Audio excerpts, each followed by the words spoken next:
On today's episode, we're going to talk about how to attract your soulmate and 7 keys to lasting love. It's going to be a good one, guys. So grab your coffee and let's get into it.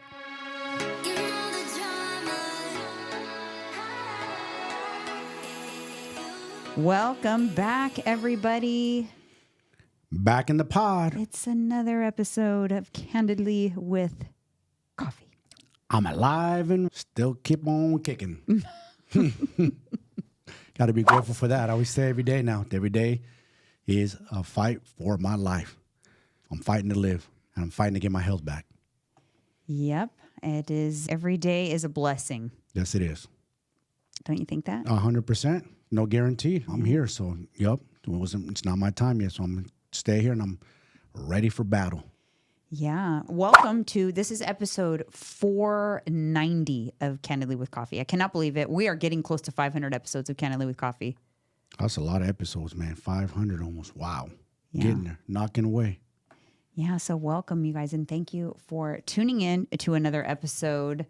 Let's see what I got here on the agenda. It is a rainy Sunday, first of all. And I'm excited because after this episode, we've decided we're going to have that tortilla soup. Yeah, I can't wait. I'm all excited about tortilla soup. So we found a tortilla soup that was macro-friendly at Costco, and it didn't have quite enough protein in it. So we thought, you know what? Let's add shredded chicken, and we can add some cheese or a sliced avocado and have a piece of toast with it or something. It's going to be so good. We're going to make it like a meal. Instead of a snack, usually a soup, just going to make it like a meal. Yeah. Protein-heavy meal, too. I'm always looking for ways to add protein to things like that. I know. You got to know the hack. That's why I tell people who are tracking macros, don't be so rigid in your program. Find hacks. Find things you can make your meals fun. You know what I'm saying? Mm-hmm, mm-hmm. Don't stick to the same thing all the time. I agree. That's the key. That is literally the key to sustainability in the lifestyle. That's freedom to eat what you want and enjoy. I keep saying that. I said that years ago, babe. Things have to taste bland in order to be healthy, and they have to be clean. I'm like, no. It's got to be a way that we can have fun, enjoying our food, and still be good for us. And here we are, 2024, and there's a way now. Lo and behold, guys, Mr. Escobar was onto something long before I was. Well, I didn't even know about it either. I just kept saying it like, there has to be a way. There has to be a way. I don't know what the way is, but there has to be a way. And then macro tracking came about. Yep. And before we get too far into the episode, of course, you guys, thank you so much for your support already, but we'd appreciate you to subscribe to the YouTube channel if you are watching but not subscribed. I was actually watching a vlogger that I love today, and I realized today that I am not subscribed. I couldn't believe it, but YouTube feeds you more vlogs when you start getting into someone's vlogs. And so I couldn't believe it. I wasn't subscribed and supporting the channel, but I instantly subscribed. So that message is you guys that are watching us and it's popping up in your feed. Yeah. Please subscribe. It helps us a lot. We appreciate it. And also, one more thing I want to say is thank you, everybody, for all the well wishes and prayers. Appreciate it. Yeah. And so I subscribe because you might be watching every single one of our episodes and not be subscribed like I was. I was shocked. And then, of course, rate us on Apple Podcasts. If you haven't already, give us a 5-star review over there. Share the show with friends. Follow us on Instagram, candidly_with_coffee on Instagram. And you guys, guess what? I've been working on it all weekend, and we have already shot our first episode of Off Topic, which is our Patreon show. And we will be launching Patreon this week. So stay tuned for that. And if you are on our Instagram, candidly_with_coffee, that's where we will announce it. And you'll be able to subscribe if you're interested and catch the first show, which is juicy. Patreon, you guys, is going to be like, there's going to be extended Candidly with Coffee behind the scenes. If you head over to YouTube, you watch Candidly with Coffee, and you want an extended after show, then you head over to Patreon and you'll get another extra 5 to 10 minutes. Maybe we're complaining. Maybe we're diving a little deeper into some of the Hold My Coffees, stuff like that. A little juicy. We're going to keep it juicy over there. I get to let my lips let loose with no chains on. You know what I'm saying? No filter. I can't do that on YouTube. I got to be safe on here. So it's going to be weekly unfiltered episodes. So 1 episode per week, very casual. If you've tuned into our lives on YouTube, it's similar style, just very casual conversation there, but interesting. And like I said, unfiltered, uncensored. And then we're going to do the after show. And then we're going to do other like exclusive content there too. So we'll do maybe a cooking special, maybe some time with Escobars in the kitchen, things like that. We're going to make it fun for you guys, and it's minimal. It's $7 a month. $7 a month. So imagine that it'll end up being like less than $1 a video. Man, you can't even get a Happy Meal McDonald's for $7, man. Come on. It's not that expensive. Yeah, it really is not, especially for what we're going to do. And like I said, we already did the first episode, and it was juicy. Yeah. It was juicy for sure.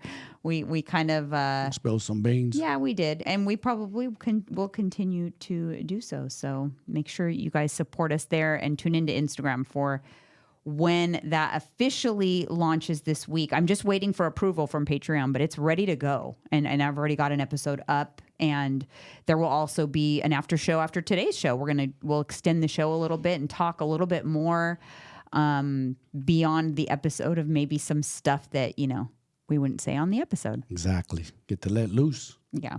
We'll see. Mike keeps saying he's going to let loose. I'm dying to know what he's going to let loose about now. I don't have to watch my explicit language. You know what I'm saying? You're always worried about my F-bombs, so. No, but I mean, beyond that, it's not just for a show for F-bombs. I know that, but you know what? Not filtered. Yeah. We could talk about a lot of different things that we can't talk about on here. Yeah, so the first episode is actually, I'll give you guys a little teaser. It's the truth about how we met. And we're going to clarify that timeline. So if you want to know the truth about how we met and when we actually met, you're going to have to check it out on the very first episode of Off Topic, which we did solidify the name. It is Off Topic, and I love it. I think it's perfect. 100%. Use my words against me. Off topic. Not to get off topic. Yeah. All right, you guys. Well, let's get into, speaking of topics, let's get into the hot coffee topic. So the hot coffee topic on today's episode is I binged the first 6 episodes of Love is Blind yesterday. And so it had me thinking, this is a love episode. We are in February, so it's the love month, right? So we're going to be talking about love and attraction and things like that. And what better way to start it than with a Love is Blind marathon? If you guys don't watch Love is Blind, or if maybe you stopped watching it because the last season was terrible, this season is really good. It's really good. A lot of couples got engaged, so it's pretty interesting. I have 0 comments on that show. Only reason is I didn't watch it, so I can't comment on it. You know what I'm saying? I mean, you'll have comments on what I'm going to say, though. Trust me. I'm sure I will. I'm sure the ladies are going to tune in and see what all the juice is all about and the gossip and what's going on over there. Y'all love that stuff. Yeah. Speaking of, you'll have comments because I'm going to have I have some questions. Do you feel that love is blind, or it could be blind? Do you think it's possible to fall in love with somebody without seeing them? And then it be strong enough love that even despite maybe them not being your type, that it would be a strong enough love connection to where it wouldn't matter? Being honest personally? Yeah, be honest. No. I'm sorry. I have to be attractive too. It all has to go together. I can't do it. They have to be attractive to you also. Yes. Yeah. It's okay. Be honest. I want you to be honest. I got to be attracted to them. You know what I'm saying? They have to wow me. How do I explain this? If they sound beautiful behind a closed door and we're meeting behind closed doors, they're just talking on speaking, getting to know each other, which is cool, conversation. But then I meet them and they don't look what they sound or something. And I can't do it. I can't. Yeah, because I have a theory. I feel, and I think this is what would happen with me. I think that we would feel, or we would imagine what they look like, because we're not truly just falling in. I don't really believe it's love is blind, because our brains are very powerful. Yes, they are. So I don't think it's blind. I don't think you're blind. I think that it should be more like love is what I created in my brain. Agreed. Again, I have to see what this person looks like. And also, I'm an energy person. It's cool and all to how they do it behind that window or whatever, not seeing each other. But then at the same time is, what if we do meet and our energies they're not crossed together. They're not on the same wavelength. I'm an energy person. Yeah, and like I said, I think that what happens is we hear the voice and then we start to put together like a picture in our brain of what we think the person looks like. There's no way that you're going through the process and you're getting to know someone and you're not visualizing what they look like, and you're falling in love with the person you think they look like. Yeah.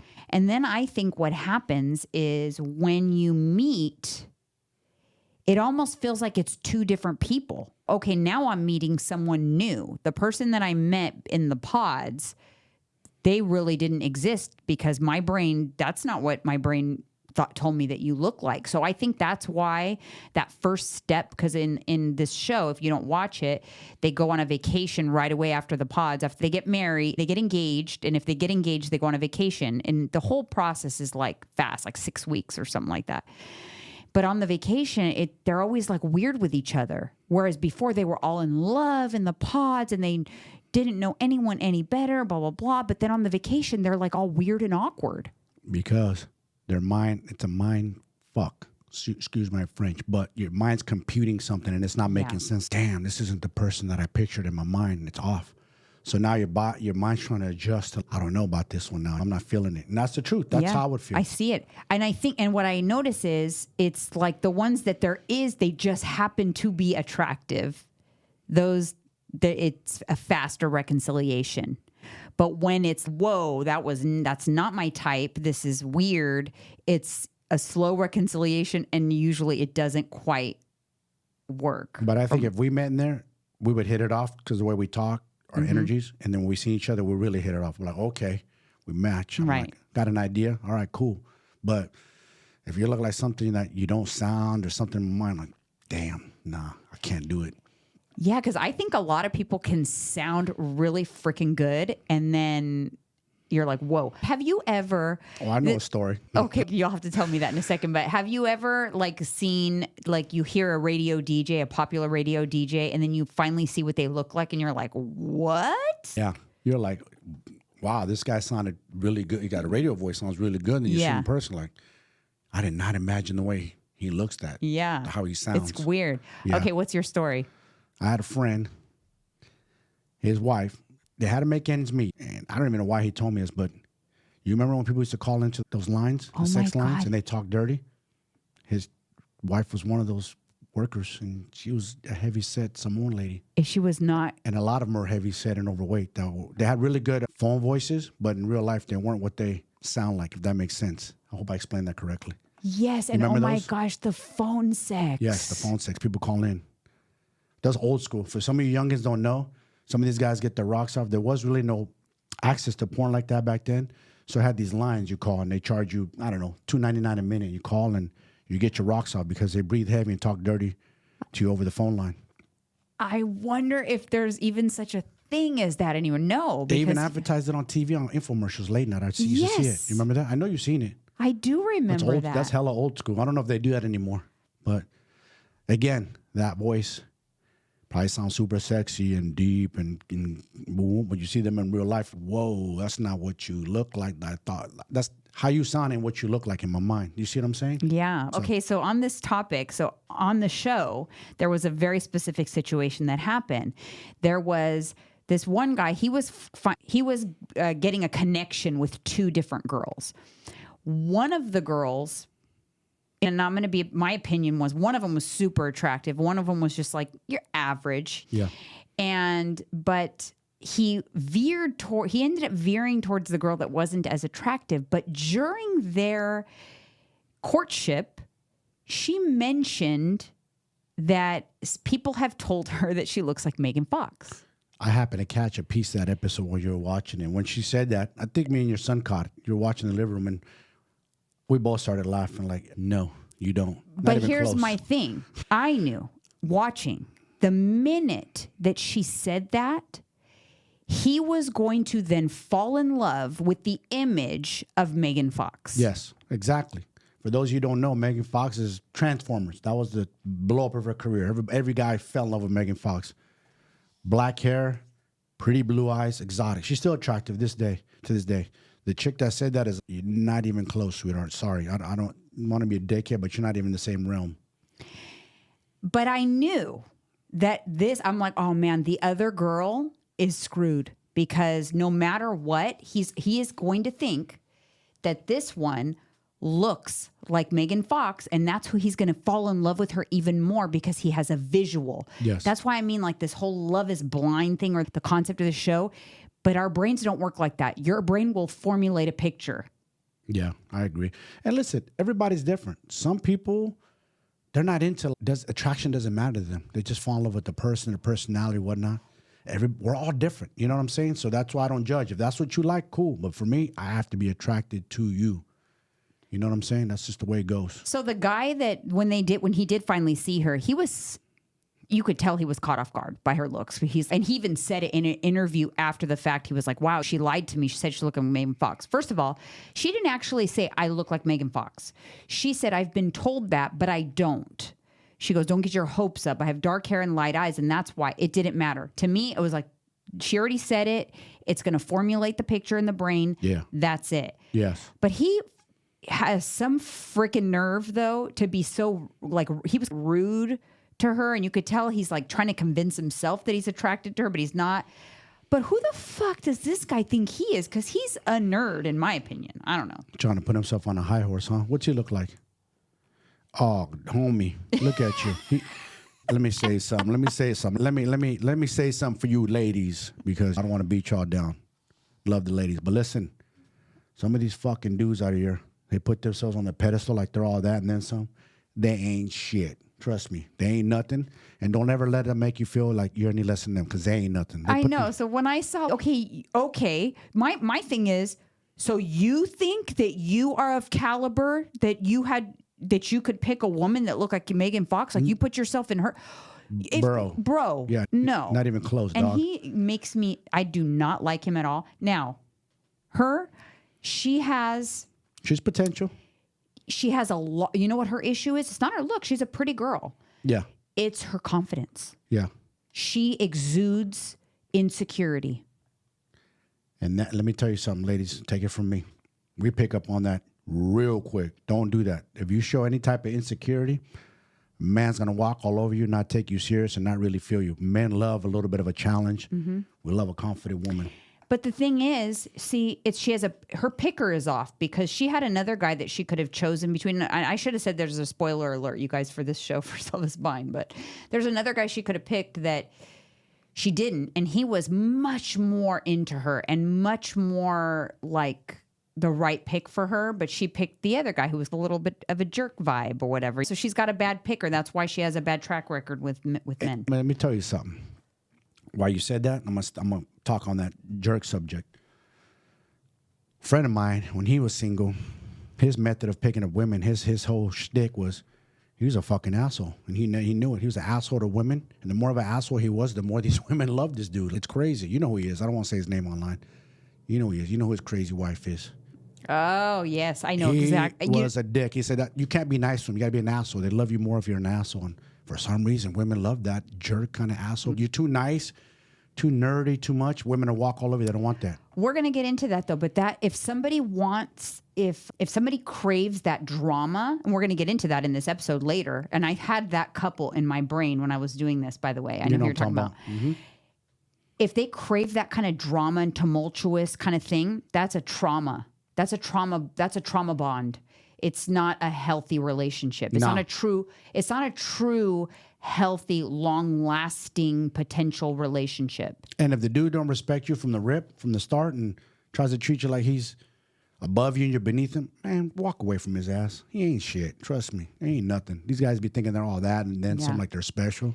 Walk away from them. Yeah. In this, I feel like I want to reach through the camera and shake this girl. Like, you're so concerned with whether he still likes you, and does he like you, and are you good enough for him? Is he good enough for you? Exactly. Because I don't think he is. Exactly. And that's what a lot of women have to realize. Don't be thinking, does he like me? Am I pretty enough? Hell no. You better ask you, do I like him? Is he on my level? Don't flip it around. Grow some confidence. Yeah. That's how I feel. And we're going to get into this more. It just perfectly leads into that. But first, before we do that, I do want to get into comment corner. So let's go ahead and go over some comments. No Hold My Coffee today. The last Hold My Coffee was enough Hold My Coffees for a month. Yeah. She's bye-bye. Which, by the way, we did for the first time ever in YouTube. I've never done it to anyone on YouTube before. We blocked her, and she's a longtime listener of the show, but she went way below the belt, literally weaponizing information, vulnerable information that I've shared on this show about grieving for my mom and all of that, she weaponized it against me. And I was like, that's it. Done. That girl's miserable, sad, has no man in her life. She's just angry, hater, jealous. All the above you could think of, that was her. So she had to get blocked. You blocked off my channel too. Yeah, I did. Blockaroonie. See ya. All right, moving on to happier things. Comment Corner, Loca Loco. Praying for you, Mike. You got this. You both are amazing. Thank you for sharing this extremely important vlog. Thank you. Got to make people aware. That way, if everything I talked about and went through, if you witness it firsthand or see it, it is your duty to hop on that phone and call 911 and save a life. Don't hesitate. Also, don't ask the person that's in distress, that's going through something, that there's something going on. They're not in the right mind to make, they always want to downplay. They're not going to be the one to say, yes, call 911. They're going to say, I'm fine, I'm fine. Do not ask them. If you see an alarming, they can decline an ambulance once the ambulance arrives. They're not on the hook for the ambulance ride unless they get into it. They can decline it. So if you see someone in distress, just call 911. Don't even second guess it. You could be saving a life. And at the very worst, you can just be in a situation where they have to then decline an ambulance, and that's that. Yeah. If I'd known I was full-blown having a stroke, of course I would have called 911. But me being a man and being macho and I'm strong and this and that, I thought I was fine. I declined any help. Toughed it out. Next one comes to us from Full House in November 06, or NOV 06. Keep doing you. Don't worry about the haters. Love you guys. Continued prayers for Mike's recovery. Thank you. Thank you.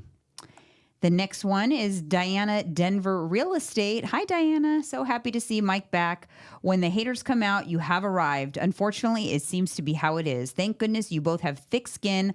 I have only been a viewer a short time, but you quickly have become my favorite channel. You are real and authentic. Also, I find it so impressive how much you engage with your audience. Kudos to you both. Keep on doing an amazing job. She's right about that. When you're doing something right and climbing to that top, we talked about it. The haters come left and right. Just got to keep swinging the bat and knocking them out of the way.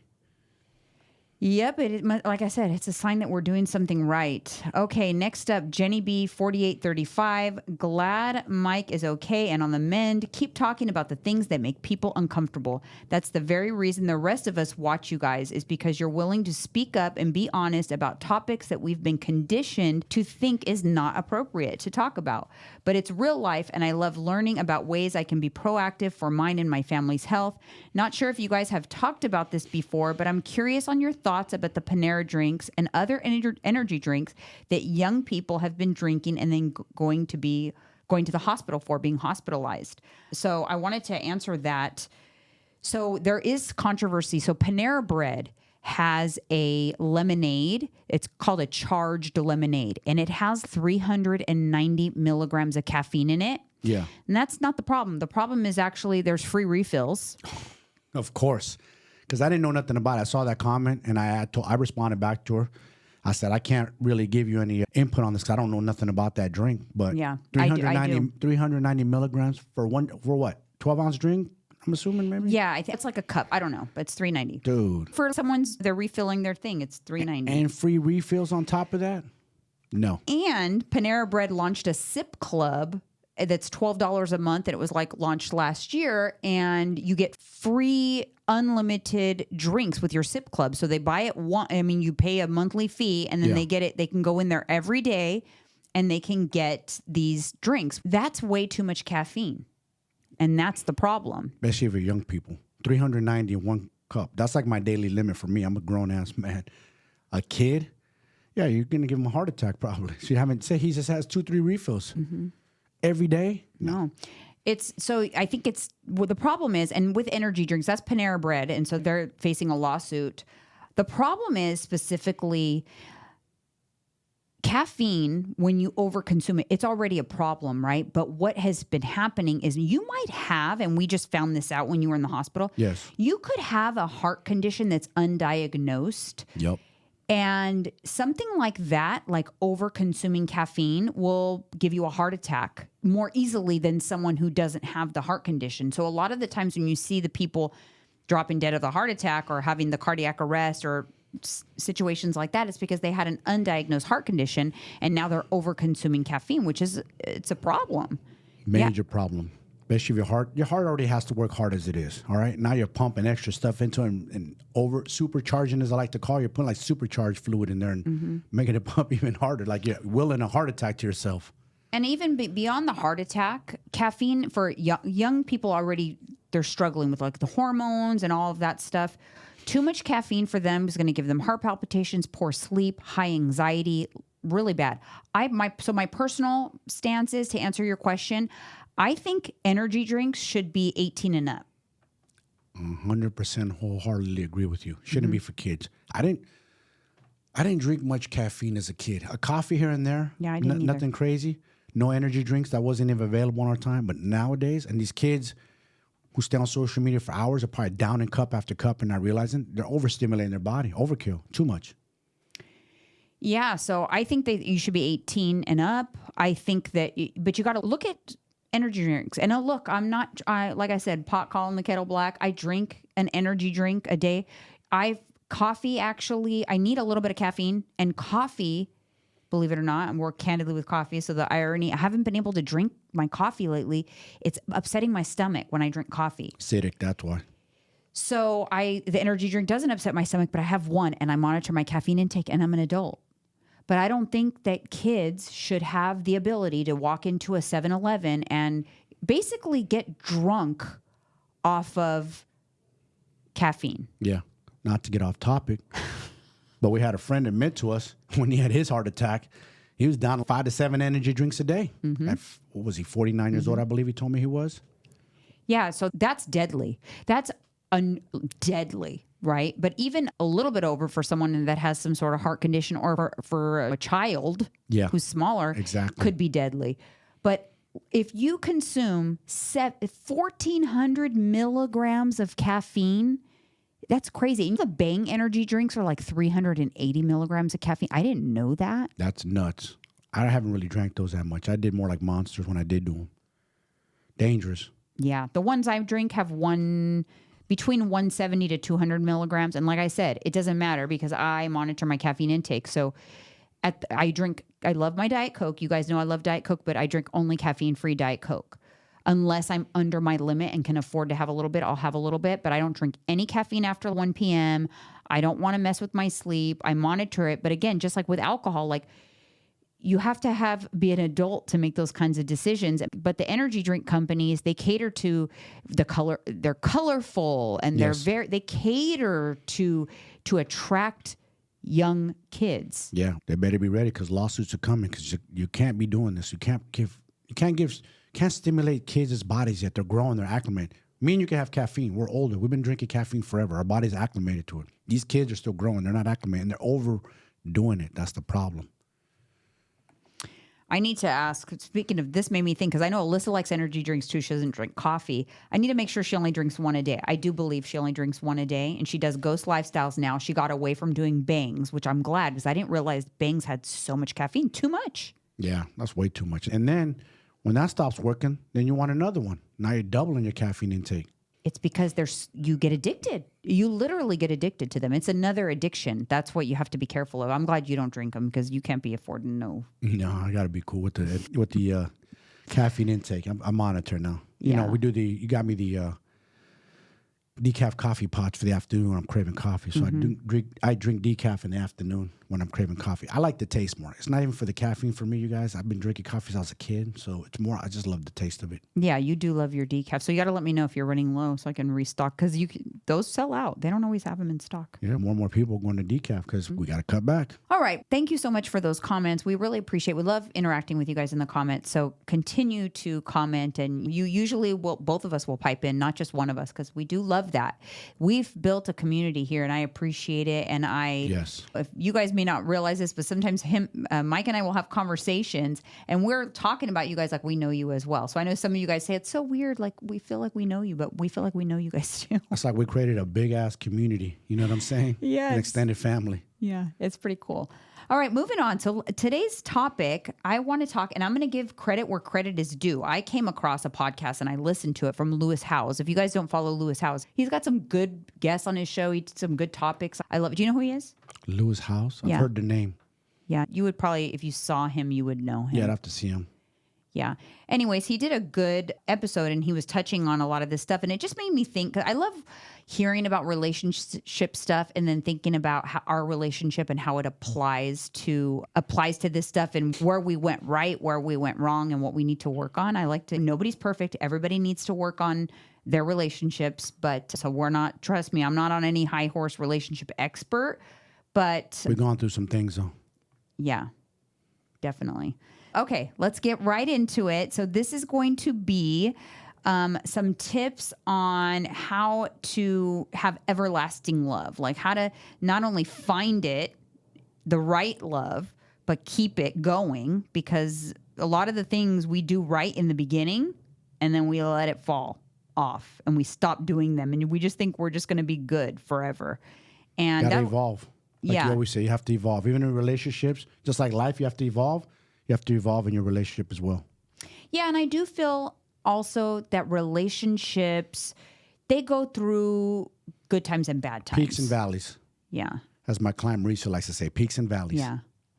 Yeah, and I think that's important because when you're in a valley, just remember, okay, this is temporary. If you've done all the other work, which we're going to get into it. If you're in the wrong relationship already, like it's just dead wrong, then these tips aren't going to help you. No. If you are in the right relationship, but maybe you've gotten complacent, these tips are going to help you. Or if you're single, these tips are going to help you. Or if you're trying to decide whether you're in the right relationship or not, and when you're going to pull the plug on something that's just never going to work, maybe this might help you too. I'm not trying to be this love month and all, but I'm not trying to be the bearer of bad news. But I truly feel that you don't want to, like I always say, you don't want to walk this earth not having the opportunity to master your body and look and feel your best. Yes. You don't want to walk this earth not knowing what it's like to have like your soulmate. And this is your second marriage, so you already been through one. So you have experience there that I don't have. So you know the do's and don'ts of that, which you didn't like of your last relationship. Yeah, and I like that to have comparison points. Of course. And maybe that's what we'll dive into a little bit in the after show, more detail there. But I just think that it's pretty amazing when you find a partner in life. And I hate to think that people are settling because, I made this decision, so now I just have to stay in it. And I think that that's a big disservice because we only get one life. Me too. I always say this, ladies. If the Titanic is sinking, think about you being in that movie, The Titanic, when the Titanic is sinking. Are you going to get in the rowboat and row safety, or are you going to sink with that ship? You have to ask yourself that. You got one life. Are you going to live or die? Are you going to go down with the Titanic, or you're going to hop on that rowboat with the rest of the ladies and go to shore and save yourself? So think about that. I always say, don't go down with the sinking ship. Mm-hmm. So there are three things how to choose a partner. When you're choosing a partner, there are three things that you should have like in the forefront, like thinking about: values, vision, lifestyle.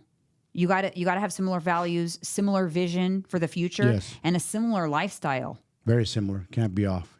Like I always say, I'm an energy person. We're both energy people, Aquarius, so our energies have to align. If they're not aligned, if something's off, there's going to be friction at all times. Mm-hmm. And a successful relationship, there's peace, gratitude, harmony, an environment of love, like you should be striving for a peaceful, thriving relationship. I think a lot of times people don't associate the word peaceful with their relationship, but the majority of time, even though people argue and they get into friction and stuff, but the majority of your relationship should be pretty peaceful. Yeah. You shouldn't be in a relationship that every day it's tense. Every day you guys got to fight or argue about something or disagree on something. Like every day? No, that ain't peaceful. Mm-mm. And see, there are a lot of people that are in like these passionate, dramatic relationships. Those chaos, I call it. Their relationship is kind of chaos. And they have like high highs and low lows. They may think they want that and they like that, but that's not sustainable. That's not lasting love. Usually they crash and burn eventually. Those relationships tend to not last, and they're usually built on they each individually came to the relationship with some serious traumas. How many times we've seen those relationships since we've been together? They're not around anymore, right? Yeah, no. They all crashed and burned, every single one of them. Yeah. They don't last. They're not, it's not the recipe for a lasting relationship. They don't know how to receive love. They think that someone that's controlling them is loving them. It's just all fucked up from childhood. All wrong. A lot of trauma. Once I see trauma in someone and trauma that I don't like and I don't want, I'm out. I'm not accepting that trauma. Sorry. You know what? You were very emotionally intelligent when it came to relationships. I remember when we first got together, you would openly tell me that, like, you did not want someone that had a lot of issues and traumas and daddy issues. Like, you were very aware whether somebody was coming into a relationship with either daddy issues or issues based on their past relationships. Yeah, because I went through that with my ex. I don't want to blast her, but she had issues. Mm-hmm. She had issues from her ex and past trauma and everything. And I seen it and I spotted it, but I spotted it way too late. I was too young back then. I wasn't sharp. I got sharper as I got older. Being single taught me a lot too. Mm-hmm. Taught me what I didn't want. Mm-hmm. And I seen it all. Ups and downs. If I'm dating a woman and she has nothing but baby daddy drama, I don't want to be part of that. What the hell I want to be? Why? I have no kids. I want to involve myself in something like that. It has nothing to do with me. Or she has this possible violence in herself where she can bring it out in me. I don't want that either. I don't want to get in trouble. Mm-hmm. So I was cautious. I had my guard up the whole time. I kept my shields up. It taught me a lot being single. I learned a lot when I was single. I learned a lot. I've seen it a lot because I dated a lot, which was good. It gave me a lot of experience. Yeah, and I think that the most important thing what you just said there was that you learned from a past relationship. And I think a lot of people don't do that. They keep getting into the same problem and making the same freaking mistakes. How often do we see that? You see it right now. Right now, as we speak, we've seen it right now, but they don't listen. Mm-hmm. What's the definition of insanity, what we say? Doing the same thing over and over, thinking something is going to change. And when I know, Never. I feel, because I dive into these topics and I learn a lot about this stuff, and I feel like I know, I see the relationships that I think, okay, this one has potential. It's just they need to work on this, that, or the other. Or I see the ones that, no, this is wrong. It's unfixable because of the core issues that are wrong. Yes. And it's hard because you cannot, and I'm going to tell you if you're helping friends through this or people come to you advice or whatever, you cannot tell somebody what to do with their relationship. They have to figure it out on their own. Never works. Every time you give them advice, tell them what they should do, give them your 2 cents, they don't listen. They do the complete opposite. And let me stay on the subject of daddy issues, why that's a big one for me. I don't want to fix nobody, man. I'm not a psychologist. I'm not a psychiatrist. If you have abandonment issues and all that, who am I? How am I going to fix you? You're going to have that with me. That means you're going to have insecurities. You're going to be blowing up my phone, wondering at all times. Chances are you're going to be extremely jealous. Chances are you're going to come with a lot of drama. Chances are you might be even a violent person. You might bring that out of me. I don't want that. Those are the issues I don't want. So again, I'm not a psychologist or a psychiatrist. You need to go fix that on your own. Sorry you went through that, but that's not my doing. Not my job to fix you. Mm-hmm. That's so smart because it's in line with a lot of the things that I'm talking about today. Because what happens is the problem is people enter into relationships when they're not ready for a relationship. You have to fix your shit. You really do. You have to fix your shit. If you can't fix yourself first and you can't figure out what ails you, what's wrong, why are you failing at relationships, you cannot get into another relationship till you figure that out. And a lot of times they have the most common fears that people have when their shit's not fixed. It's intimacy, inadequacy, and abandonment. Like you just said, abandonment. Yep, exactly. And ladies, work on yourselves first. Stop chasing relationships. Stop chasing men. Not saying you are, but stop worrying about being in a relationship so damn much. Look at yourself and be like, you know what? I need to work on myself. Start fixing yourself. Start fixing your mindset and start fixing your physical. It all aligns. Once you start doing that and you become happy with yourself, your relationship will be that much better when you get with the right person. Yeah. So like when we get into this thing, there's 7 keys, which Lewis Howes went over. And the very first one, the 7 keys to a lasting relationship, the very first one is self-love. You cannot get into a relationship with somebody else and expect somebody else to love you and adore you and all these things if you do not even love yourself. Super facts. 100% accurate. So I said, you got to work on yourself first. Yeah. And I think that's why, even though I was just out of a relationship or whatever, when I met you, I did love myself. I thought I was, maybe I love myself too much. I thought I was a catch. Like I felt like I was I was successful. I took care of myself. I felt like I was easygoing, that I knew how to have fun. I wasn't controlling. Like I felt like I was a catch. But now that I realize that that put me in a really good position to meet someone, because I was ready to meet someone and I felt lovable. If you do not feel like you don't deserve love, then why do you think anybody's going to give it to you? And you exuded that, and I picked up on all that. Because if I picked up on anything funny, oh, this shit just got out of marriage. Oh, she's not ready. Why am I going to take her serious? We'll have a little fun, but that's as far as it's going to go. I'm not ever going to let my emotions get involved. But you exuded everything you just said. You exuded that, and a smart, sharp person will pick up on that. Someone who's dialed in, who really knows what's up, especially when we're older. I was already in my 30s, mid 30s. Pick up on it like that. And that's why, like, when you get in relationships too young, and that's what happened with my first marriage, I was way too young. I did not have enough emotional intelligence to make these determinations. Did they have child traumas? Did I have child traumas? Were we ready to even enter into a relationship like that, a contract, if you will, at such a young age, and you don't have anything figured out? And the answer is no. You were what, 20, 21? 20. When you got married? You're a baby. What do you know at 20 years old? You're still wet behind the ears, man. You don't know nothing. There's no way you're going to have emotional intelligence. That's why I couldn't knock you, and no one should be able to knock you. But like, her marriage failed. She was a failure. No, she got married at 20 years old. She swung the bat, took a shot, missed, and it happened. And then you learn. You learned over time. Okay, you started getting better and better. A decade passed by. Oh, now I know. Now I'm 10 years smarter and sharper. Yeah, and at least I learned from it, though. I didn't make the same mistake again. I learned from it. And one thing that he talked about in his podcast was, if you want something, if there's something that you want, and this actually applies to many things, including your health and fitness and your body goals and aesthetics as well, you have to become it first. You have to become the energy that you are trying to attract. Yes. And not to get off topic, but one of the things that I took from becoming a coach and motivating other men, inspiring other men that are my age, is create the man you admire, the man that I see in the mirror every day, and give him to the world. I did that. I did the hard things, did my macros, stayed on point, and people respect you because they know the kind of work and discipline it takes. And other people respect you. Women and men, opposite sex, respect you. Like, wow, this person puts in work. They're not a slacker or lazy.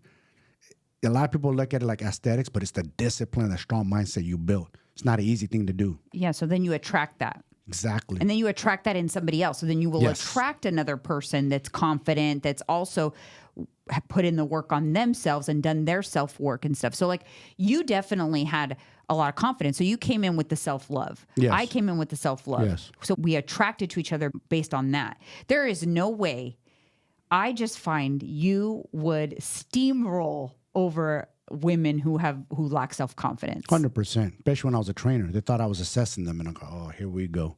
You know what I'm saying? Or Yeah. I first heard the mom bod thing. I got some chick said, I just have a mom bod. I was like, what? The fuck is a mom bod? But did she say it in the act? Like when you guys were getting naked? I think so. A lot of them were insecure. Let's just say that. Lights got to be turned off. They weren't confident in themselves, and I pick up on that quick. And I'm like, oh, yeah, this ain't going to be the one for me.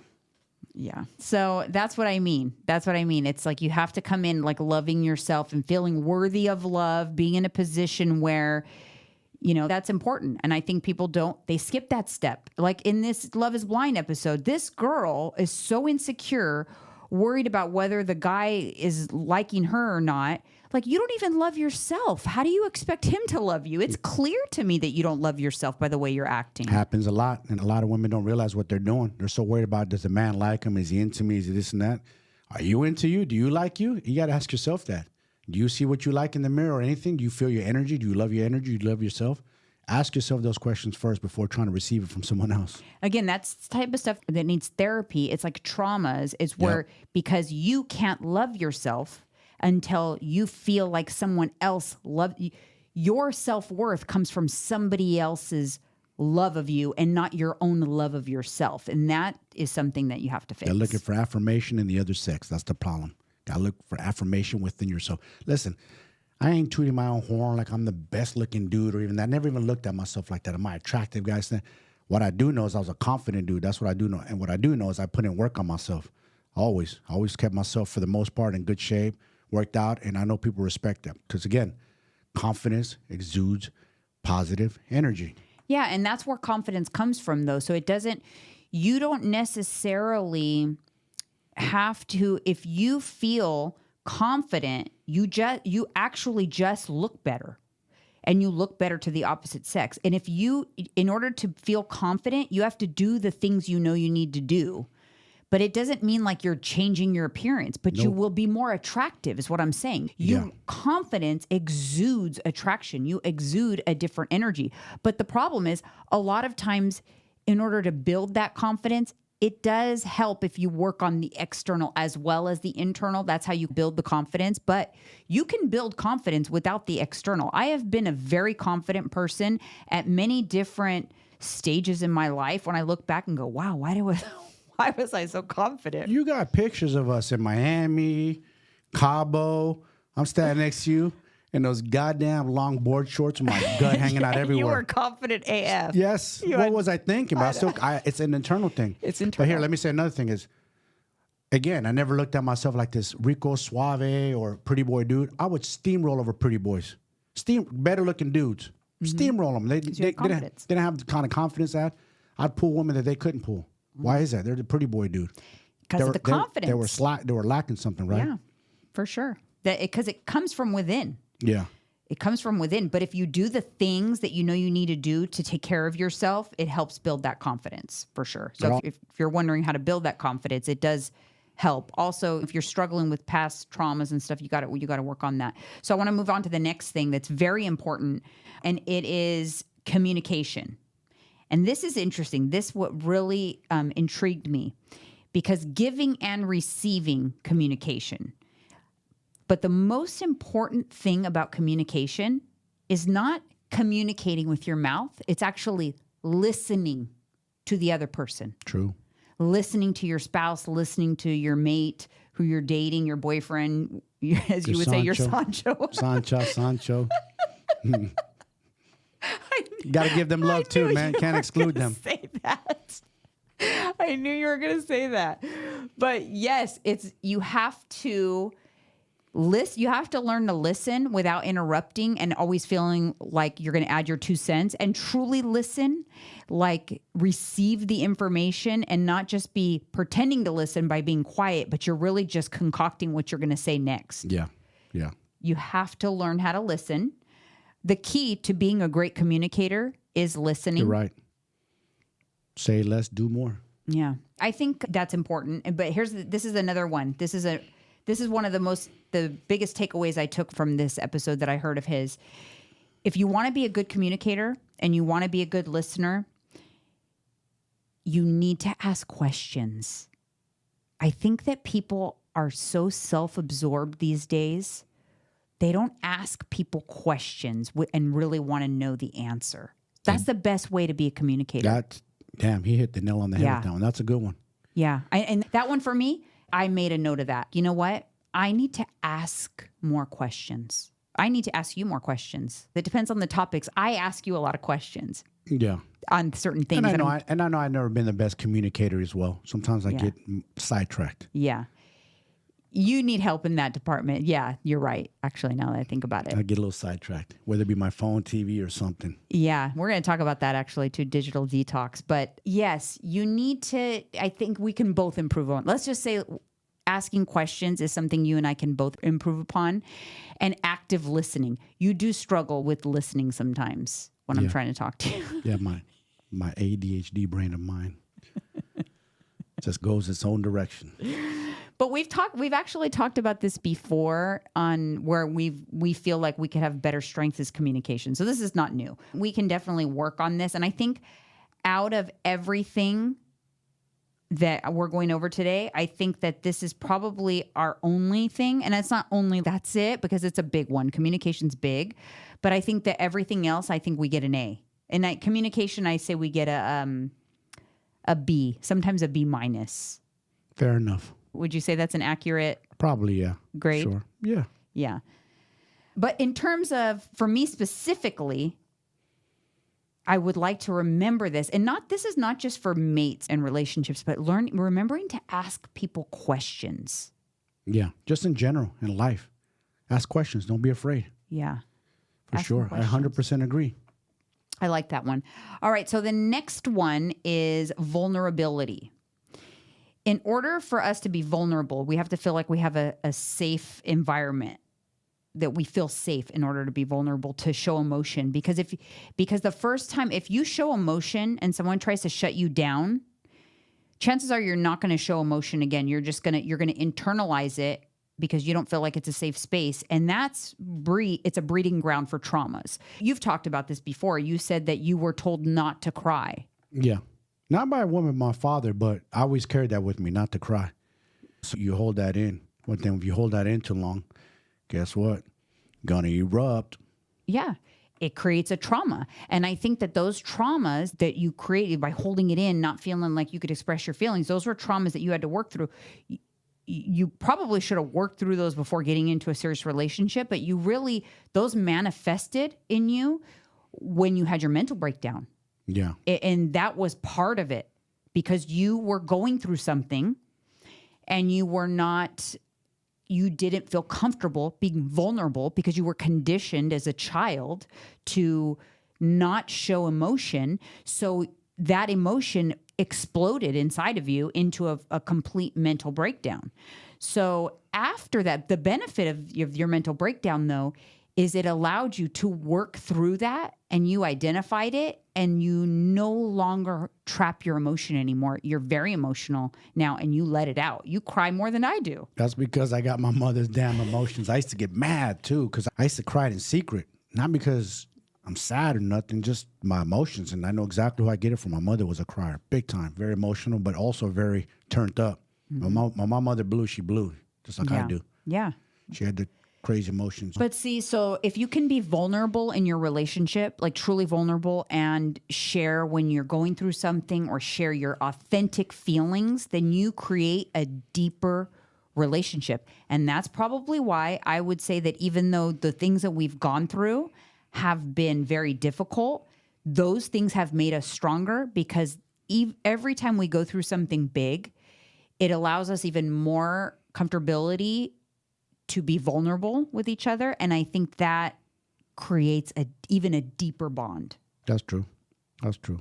You just gotta be honest with yourself, man. Just let it out. Straight up. I think we talked about that even on my YouTube channel. Mm-hmm. And I think a woman or two piped in, oh, men shouldn't cry. Listen, sweetheart, I don't just sit on every day and break down and cry. It ain't like that. It's just if I see an animal, one of ours pass away, or a animal, I get super emotional or empathetic. Sorry, that's just how I'm built. But I always tell people, don't get it twisted. There's that beast that wants to come out outside of me too, though. If you can't be vulnerable in a relationship, it usually means it's a surface level. And again, that's why it's not a key to a lasting relationship. Surface level relationships don't last. They fizzle out. Yeah, true. They never do. Might be last that first year, happy-go-lucky, you're chasing yourself around, peaches and roses. After that wears off, then what is it? What's the relationship after that? Mm-hmm. Nothing. Yeah. Done. All right, the next one is acceptance and respect.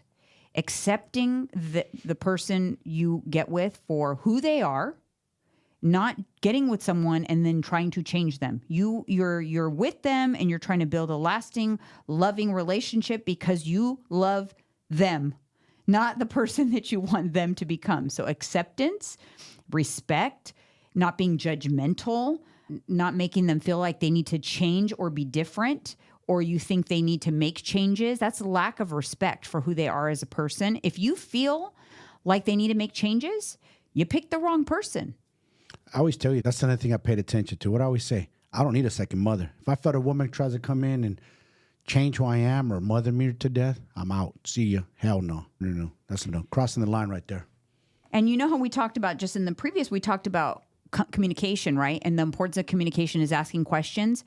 See, we're building something here. So if you do not accept and respect the person that you are with and you want them to change all these things, guess what? That's on you. That means you had poor communication early on and you didn't ask enough questions. You didn't get to know who they truly were, because you were all hung up on the chemicals and the oxytocin and the lust and the bedroom and the chemical attraction, that you skipped over the communication part where you're supposed to actually learn this person deeply and determine if they are a right fit for you in your life. And what happens is you didn't do that. You didn't ask the questions and truly actively listen and communicate with them how you are and learn how they are. And so now you're at a point where you want to change them. That's so stupid. I hate when people do that. That happens so much. They come into a relationship, they get with you for who you are, and all of a sudden they want to pass judgment and change who you are. Like, why the fuck did you get with me then? I'm saying, why did you get with this person? You should have got with the other person. Instead of you walking across that bridge slowly and getting to know that person, you jumped across that bridge. You skipped all the steps. Yeah, I agree. And that's what actually we're going to get into a little bit more of this on the after show, because there's a few things on this point that I want to touch upon. But I have always, that was one thing, even I was honest with you from Jump Street, what I've been through. I went to prison, my past, I sold drugs. I told you everything. I laid it out. That's what I do. You communicated. I didn't fucking bullshit you. I didn't paint this. I'm just this trainer, Mike. And no, you probably thought like from the outside looking in, oh, he's just this trainer dude, got tattoos. No, you don't know me. I come from the streets. I come from gang life. I come from prison. You know what I'm saying? I'm a different breed. I'm not just these trainers that came from a degree from college and got a trainer job. No, I'm 100% complete opposite of majority of them. Yeah, but the point is you communicated that. So you communicated all those things, which is why, again, we were building, we didn't know, we didn't watch Lewis Howes back then. No. But we were building a really good foundation, because what were we doing? Sharing. What did I do? I remember I told you, I want to tell you all my skeletons because I don't want them to be weaponized against me. Exactly. I've done this. I'm not perfect. I wanted you to know I didn't put my best foot forward. I wanted you to know everything about me because I wanted to find someone who loved me for me.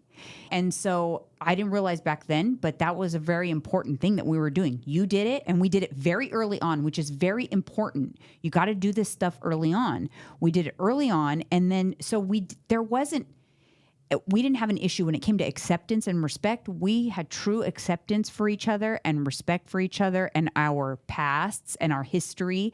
And I remember there was even a time where you asked me something like, oh, should I not say that in front of your parents or whatever? Let them know, I think, that you had been to prison. And I'm like, no, that's who you are.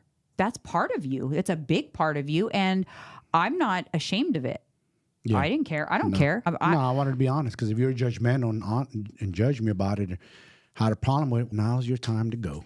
My time to go, both of us to go. That's the opportunity to cut bait and go the opposite direction, because you might want a clean-cut guy with a Yale or a Harvard degree. I don't know. You know what I'm saying? Everybody's different. Everybody wants something. Some people want a clean-cut guy. Some people want a bad boy. They like that kind of. But the problem, what I'm saying is, though, what the mistake a lot of people make is they want this so bad that they will say and do anything to get it. And then whenever you do that, you're going to deal with the ramification down the road. You're not going to enter into a lasting relationship. Remember, this is about finding like your true soulmate, your true like long lasting love, not just for right now. Like the goal, right, is to last forever. You know, we have a goal of 50 years. Yes. To be married 50 years. As long as the fucking goddamn stroke don't get me, but it ain't going to get me. I'm going to fight you. Trust that. You ain't going to take me out that Why easy. Why are you going to say the stroke? Why? I was trying to talk about the stroke I'm today. joking. Got to be funny, too. Candidly with coffee. Got to be candid. All right. So next up is appreciation and truly learning how the other person receives love and needs love, so that you can make sure they because you may love someone and you truly do love. You've created a good foundation, but you want to make sure that they receive your love, because and this goes into love languages. And some people don't believe in love languages. I do. I think that it makes a lot of sense. We all got our different love languages, for sure. Everybody's different. Again, the reason why we work is we're both not affectionate people. Mm-hmm. Okay, let me ask you. See, we're asking questions, communication. Then what would you say your love language is? I think I know it, but I'm going to ask you What is it? No, I'm asking you. You can't do that. You have to answer. I'm going to list them off, and you're going to tell me what the best way that you feel loved is by which love language is the most. Most people have multiple, but what's the number one? It's physical touch, words of affirmation, acts of service, gifts, or quality time. Probably acts of service and quality time. Yes, I knew your love language. I love You're making my coffee. That's a I love know language. your love language is you pay attention to, if I pay attention to small details and things like that. But yes, I knew your love languages, of course. I should know them, right? Do you know mine? Yeah, gifts. What's the second one? Acts of service. Yes. You're a foodie. If I surprise you at a McDonald's meal and just show up right out of bed, you'll be happy as hell. With some donuts or a box of donuts, you're happy as hell. Yeah, and I want, it goes hand in hand because I don't want people to think when I see gifts that are extravagant. No. It's not. It goes hand in hand with acts of service. I like to feel like someone knows me. Like, I like to feel like he knows me. And and I'll give you a perfect example. You didn't come into bed and kiss me on the goodnight and give me a hug or a kiss on the forehead last night. What did you do? You brought me a slice of pizza. That's love to me. And I don't know if that's like a gift and acts of service in the same transaction, I should say. Because you would have been robbed of a good slice of pizza. And even though you went to bed, I was like, no, she has to have her slice of pizza still. Because I knew you were craving. It was on your mind. But that's a perfect example. It's not, and I don't want people to think that I want Louis Vuitton bags and all stuff. That's not it at all. And you know that. I'm not materialistic that way. But I like to feel like somebody thought of you and they're not just doing something to check a box. Oh, I got to get a gift. I got to check the box. I like to know that like they thought of me and they know me. That makes me feel loved. And I think it comes from my childhood. I was trying to think about this. It comes from my childhood because my mom was never really, I love you. I love you. She was not, but I always felt loved by my mom. And she did acts of service and gifts. That's how she expressed her love. She was more comfortable doing that. And I think that's what, it always comes from child. I think you're right. I think my mother did the same thing. I don't remember telling me she loved me a lot either, but she always cared and she always made sure I had food and ate and that I was all right. And did you ever feel, did you feel loved by her? Yes. Yeah. Even though we bumped heads, I still felt loved by her. Yeah. See, so that's it. I was thinking it came from my childhood for sure. Is that, and I would say my third one is quality time because you have multiple ones, but yeah, gifts and acts of service, and definitely for you, quality time and acts of service. So that, anyways, guys, we're on a tangent there, but it's important to know. It's important to know, and you don't have to have the same love language as your partner, but you have to be at least comfortable with giving them their love language. And if you're not, and where this becomes a problem is the physical touch and words of affirmation. That's a big problem for me. Always has been, because I'm not that person. And it's funny, speaking on this, there's 5 love languages. I read that book in prison too, by the way. There's a book. Yeah, that's it. I read it. I don't remember it quite well, but I remember reading it. Because I wanted to game myself up when I came home. Make sure I understood the game better. I was young. I was only, 30, barely 31 years old when I got out. Doesn't it help you to know what mine is? That's my love language. You don't have to mess with the words of affirmation, the physical. Now, obviously, listen, we don't have a problem in the physical touch department. No. But I don't need the physical. I don't need it. You don't need 100 kisses a day or your hand rubbed and I got to squeeze you tight in public because I'm insecure and want another man. No, I don't need to do all that shit. Let me tell you what happens if your partner doesn't speak to you in your love language. You then do not feel loved and you don't feel appreciated. Yep. And you build resentment. So true. Because I used to think something was wrong with me. I always tell you that. I used to think like something wrong with me because I'm not an affectionate kind of dude and I get called out by certain girls. I didn't understand it. That was their love language. It wasn't mine. I was too young to understand that. How am I supposed to know? But now it all makes sense. You know, as I got older, like, this is just who I am. All right, you guys, moving on. The next one is growth. I love this one. Growth is, you're going to grow. Everyone should grow. But the problem is when you're in a relationship, a long-term relationship, and if you grow, there's 2 things that could happen. You're going to grow together or you're going to grow apart.